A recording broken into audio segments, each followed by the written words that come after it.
अऊज़ु बिल्लाहि मिनश्शैतानिर्रजीम बिस्मिल्लाहिर्रहमानिर्रहीम अस्सलातु वस्सलामु अलैका या रसूल अल्लाह सल्लल्लाहु अलैहि वसल्लम अस्सलामु अलैकुम रहमतुल्लाहि व बरकातुहू।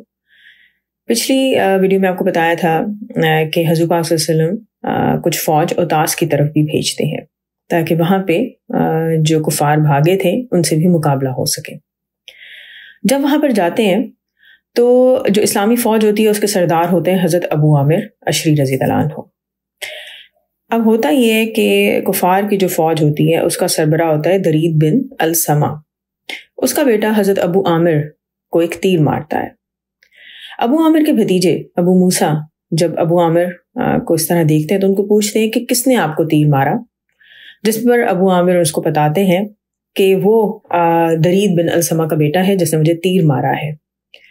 तो अबू मूसा जोश में भरे हुए उसको कत्ल करने के लिए दौड़ते हैं। वो भाग निकलता है।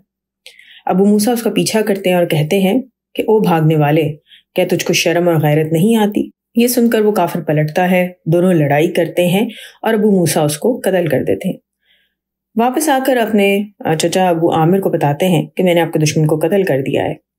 और उस वक्त अबू मूसा के जिस्म में जो तीर लगा होता है वो जहर वाला होता है, तो जख्म से खून के बजाय पानी बहने लगता है। हज़रत अबू आमिर उस वक्त अपनी जगह अबू मूसा यानी अपने भतीजे को फ़ौज का सिपा सलार बनाते हैं और वसीयत करते हैं कि हुज़ूर पाक सल्लल्लाहु अलैहि वसल्लम की खिदमत में मेरा सलाम अर्ज़ करना और मेरे लिए दुआ की दरख्वास्त करना। ये वसीयत करने के बाद उनकी रूह परवास कर गई। हज़रत अबू मूसा अशरा रज़ियल्लाहु अन्हु का बयान है कि जब इस जंग से फारिग होकर मैं हुज़ूर पाक की बारगाह में हाजिर हुआ और अपने चचा का सलाम और पैगाम पहुँचाया तो उस वक्त हुज़ूर पाक सल्लल्लाहु अलैहि वसल्लम एक चारपाई पर तशरीफ़ फरमा थे और आप सल्लल्लाहु अलैहि वसल्लम की पुश्त मुबारक पर बान के निशान पड़े हुए थे। आप सल्लल्लाहु अलैहि वसल्लम ने पानी मंगवा कर वज़ू किया, फिर अपने दोनों हाथों को इतना ऊंचा उठाया कि मैं आप सल्लल्लाहु अलैहि वसल्लम की दोनों बगलों की सफ़ेदी को देख सकता था। और इस तरह आप सल्लल्लाहु अलैहि वसल्लम ने दुआ मांगी कि या अल्लाह, तो अबू आमिर रज़ियल्लाहु अन्हु को क़यामत के दिन बहुत से इंसानों से ज़्यादा बुलंद बना दे। ये करम देख कर हज़रत अबू मूसा ने अर्ज़ किया कि या रसूलल्लाह सल्लल्लाहु अलैहि वसल्लम, मेरे लिए भी दुआ फरमा दीजिए।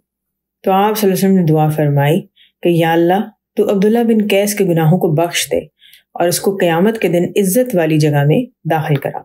अब्दुल्ला बिन कैस हज़रत अबू मूसा अशरी रज़ियल्लाहु अन्हु का दूसरा नाम है। उधर औतास के काफरों का सरदार दरीद बिन अल-समा को हज़रत रबिया बिन रफ़ी रज़ियल्लाहु अन्हु ने खुद उसी की तलवार से कत्ल कर दिया और उसके कत्ल के बाद कुफार की फौज ने हथियार डाल दिए, सब गिरफ्तार हो गए।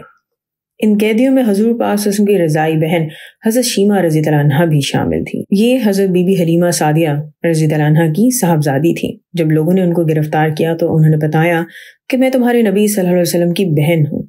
मुसलमान जब उनको शनाख्त के लिए हुज़ूर की बारगाह में लाते हैं तो हुज़ूर पाक सल्लल्लाहु अलैहि वसल्लम ने उनको पहचान लिया और आप सल्लल्लाहु अलैहि वसल्लम की आंखें नम हो गईं और फिर आप सल्लल्लाहु अलैहि वसल्लम ने अपनी चादर मुबारक ज़मीन पर बिछा कर उनको बिठाया, कुछ ऊँट और कुछ बकरियां उनको दी और फरमाया कि तुम आज़ाद हो। अगर तुम्हारा जी चाहे तो मेरे घर पर चल कर रहो और अगर अपने घर जाना चाहो तो मैं तुमको वहां पहुंचा दूं। उन्होंने घर जाने की ख्वाहिश जाहिर की तो बहुत ही इज्जत और एहतराम के साथ उनको उनके कबीले में पहुंचा दिया गया। हनैन के इलाके से जो कुफार भागे थे, कुछ ने औतास में पनाह ली थी और कुछ ने ताइफ में। अब औतास की फतह के बाद ज़रूरी था कि ताइफ में पनाह लेने वालों से भी जंग लड़ी जाए। इसे हुज़ूर पाक सल्लल्लाहु अलैहि वसल्लम ने हनैन और औतास के माल गनीमत को और कैदियों को जाराना के मुकाम पर जमा किया और फिर ताइफ का रुख किया। अब ताइफ शहर एक बहुत ही मजबूत शहर था। इसके चारों तरफ दीवार बनी हुई थी और यहाँ एक बहुत ही मजबूत किला भी था। यहाँ का रईस आज़म अरवा बिन मसूद सक़फ़ी था जो कि अबू सुफियान का दामाद भी था। यहाँ सकीफ का जो ख़ानदान आबाद था वो इज्जत और शराफत में कुरैश का हम पल्ला शुमार किया जाता था। अब कुफार जो इस ताइफ के किले में जमा हुए थे वो अपने साथ 1 साल का राशन भी लेकर आए थे। इस्लामी फौज ने जब ताइफ पहुंचकर शहर का मुहासरा किया और किले के अंदर जाने की कोशिश की तो कुफार ने बहुत जोरों शोर से तीरों की बारिश की, जिसकी वजह से बहुत से मुसलमान शहीद भी हुए और जख्मी भी हुए। 18 दिन तक शहर का मुहासरा जारी रहा मगर ताइफ का किला फतह नहीं हो सका। हुज़ूर पाक सल्लल्लाहु अलैहि वसल्लम ने जब जंग के माहिरों से मशवरा फरमाया तो हज़रत नौफल बिन माविया रज़ियल्लाहु अन्हु ने अर्ज़ किया कि या रसूलल्लाह सल्लल्लाहु अलैहि वसल्लम, लूमड़ी अपने भट में घुस गई है। अगर कोशिश जारी रही तो पकड़ ली जाएगी, लेकिन अगर छोड़ दी जाए तो भी इससे कोई अंदेशा नहीं। یہ سن کر حضور پاک صلی اللہ علیہ وسلم نے محاصرہ اٹھا لینے کا حکم دے دیا۔ اس محاصرے میں بہت سے مسلمان زخمی ہوئے، کل 12 اصحاب شہید ہوئے، جن میں سے 7 قریش کے تھے، 4 انصار تھے اور اسی طرح ایک اور شخص بھی شامل تھا۔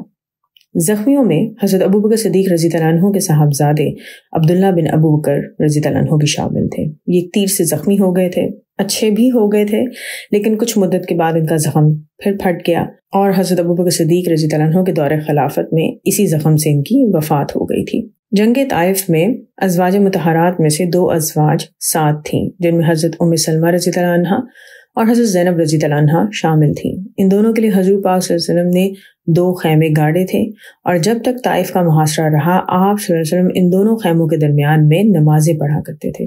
بعد میں جب ثقیف کا قبیلہ جو کہ طائف کے علاقے میں آباد تھا، ان لوگوں نے اسلام قبول کیا تو انہوں نے اسی جگہ پر مسجد بنا لی جس کو طائف کی مسجد کہا جاتا ہے۔ جب حضور پاک صلی اللہ علیہ وسلم نے طائف جانے کا ارادہ فرمایا تھا تو حضرت طفیل بن عمرو دوسی رضی اللہ عنہ کو ایک لشکر کے ساتھ بھیجا تھا کہ وہ ذوالکفین کے بت خانے کو برباد کر دیں۔ یہاں پر عمر بن حما دوسی کا بت بھی تھا جو کہ لکڑی کا بنا ہوا تھا۔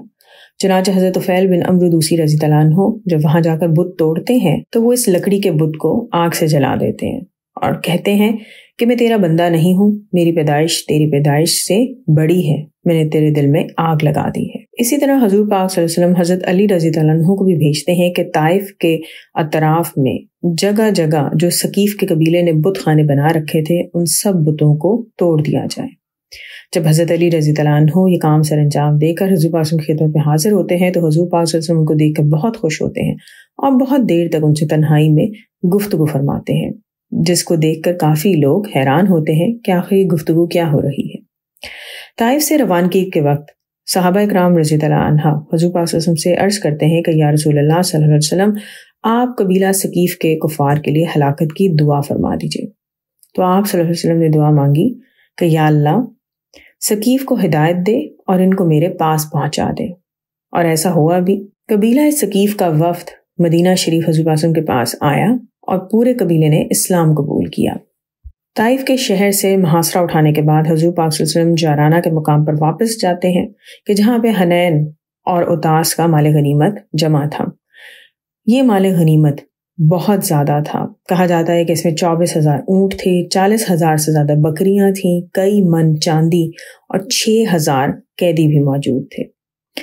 قیدیوں کے لیے آپ صلی اللہ علیہ وسلم نے انتظار کیا کہ ان کے رشتہ دار آئیں اور ان کے لیے فدیہ دیں، ان کو چھڑا لیں، لیکن کئی دن گزر جانے کے باوجود جب کوئی نہیں آیا تو آپ صلی اللہ علیہ وسلم نے مال غنیمت کو تقسیم کرنے کا حکم دے دیا۔ جب آپ صلی اللہ علیہ وسلم نے مال غنیمت کو تقسیم کیا تو مکہ اور اس کے ارد گرد کے رہنے والے بہت سے نئے مسلمانوں کو حضور پاک صلی اللہ علیہ وسلم نے بہت بڑے بڑے انعاموں سے نوازا، یہاں تک کہ کسی کو 300 اونٹ دیے، کسی کو 200 اونٹ دیے اور کسی کو 100 اونٹ بھی انعام کے طور پر عطا فرمائے۔ اسی طرح بکریاں بھی بہت فیاضی کے ساتھ بانٹی گئیں۔ انشاءاللہ باقی نیکسٹ ویڈیو میں الصلاۃ والسلام علیکہ یا رسول اللہ صلی اللہ علیہ وآلہ وسلم۔ السلام علیکم ورحمۃ اللہ وبرکاتہ۔